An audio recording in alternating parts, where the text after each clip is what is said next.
आज की safety moment जो है बारिश और हवाओं के चलने से होने वाले नुकसानात के मुतालिक है।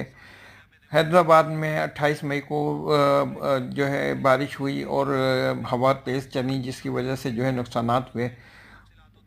इसमें जो है 28 मई को वहाँ का दर्जा हरारत जो है 42 डिग्री सेंटीग्रेड था और हवा की रफ्तार 30 किलोमीटर थी। जबकि आने वाले दिन में कराची, यानी आज कराची में जो टेम्परेचर रहेगा वो 43 डिग्री सेंटीग्रेड रहेगा और हवा की रफ्तार जो है वो 45 किलोमीटर होगी। लिहाजा उससे ज़्यादा मामला जो हैं यहाँ पे ख़राब हो सकते हैं और इसके लिए बहुत ज़रूरी है कि एहतियात की जाए। और एहतियात के अंदर ये है कि आप गर्मी से बचने के लिए सन ब्लॉक और छतरी का इस्तेमाल करें, पानी का ज़्यादा से ज़्यादा इस्तेमाल करें, खम्भों दरख्तों और बिलबोर्ड वगैरह से दूर रहें।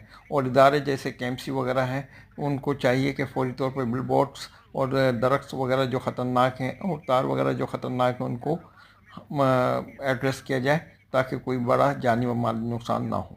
शुक्रिया।